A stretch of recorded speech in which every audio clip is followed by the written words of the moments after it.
I'm here at Pine & Crane in Silver Lake doing research for my own version of their Taiwanese beef roll. Pine & Crane is my favorite Taiwanese restaurant in Los Angeles. Even though they're really known for their noodles and their wontons and those classic sort of Taiwanese fare, my favorite thing on the menu is this right here. It's the beef roll.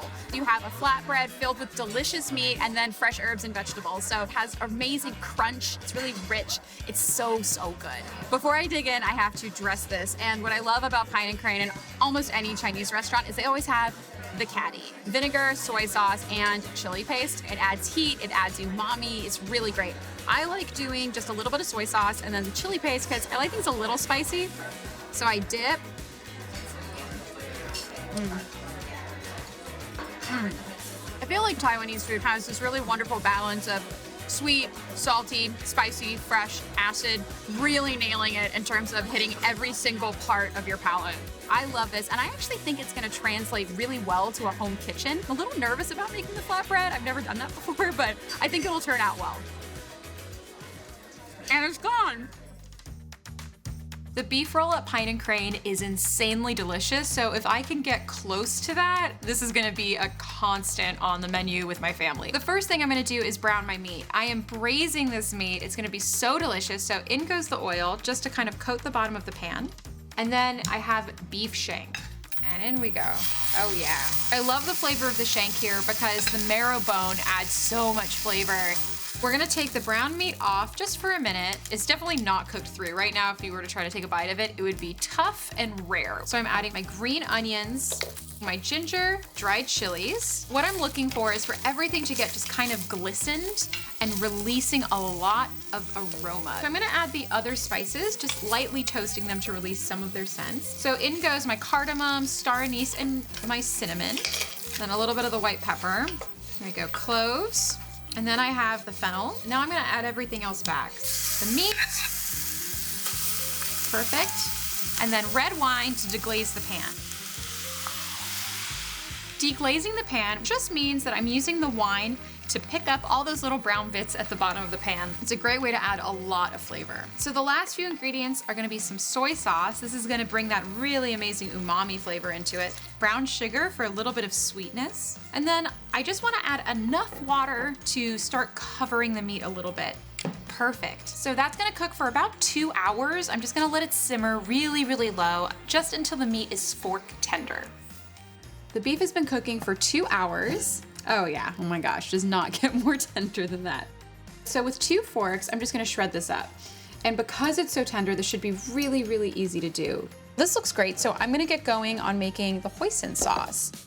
I have hoisin, and I'm just gonna add a little bit of the braising liquid to it. A couple tablespoons of the hoisin, same amount of the braising liquid. And I'm gonna use this to season the beef rolls when I put everything together.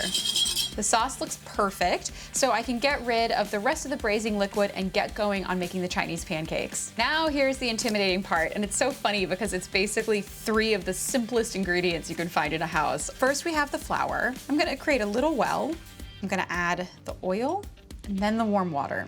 We are going to try to stretch this as thin as humanly possible. I want to be able to see the marble through it, like that thin. Because the thinner it is, the easier it is to wrap as a beef roll. Basically work the dough just until it starts getting really nice and smooth. My method is push it into a ball and then use a heel of my palm just to kind of push it and stretch it just a little bit. This should not be wet. It shouldn't be sticky. That feels good. It's almost like Play-Doh. All right, so I'm just gonna roll this into a little ball, and then I have my plastic wrap here. I'm just going to kind of loosely cover it. So I'm gonna let this bad boy rest, and then we're gonna get stretching. The dough is rested, and I'm actually gonna roll this guy out into a little log. I'm gonna cut it into little sections. Press them down like this for now. And you can see I can actually start really thinning them out. It's a lot easier if you just let it rest one more time. Just let them chill out while I get the pan up to heat. That's all we're talking about, like an extra 10 minutes. I have a really, really piping hot cast iron pan, which is perfect.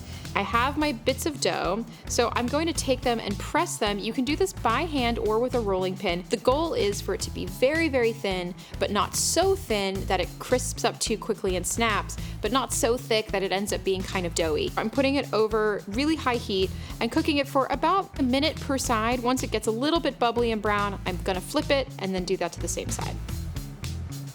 But while it's still warm, it's really important that you do this while it's still warm. I'm going to do a little bit of the beef, a touch of that hoisin sauce that we put together. It's like a light drizzle on top. Some of the cucumber, cilantro, and green onion. Then I'm gonna roll it up just like a burrito, so tucking the sides in and then rolling it. Let's cut into this and give it a try. A dip of sriracha, a little dip of soy sauce. All right, time to give it a try.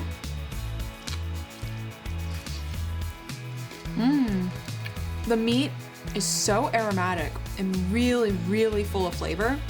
And then you have the fresh vegetables with all of this crunch. It's so delicious. I definitely want to make this a weeknight favorite for my family because the flavors are so good, and I love the fact that you can just keep adding garnishes and make it like extra crunchy, extra fresh, extra spicy. It's so good. This was so fun, and I'll see you next time. Hey guys, thanks so much for watching. For more videos like this one, click here. To subscribe to Food Network's YouTube channel, click here. Please comment below, like the video if you like it, and we'll see you next time. Thanks so much.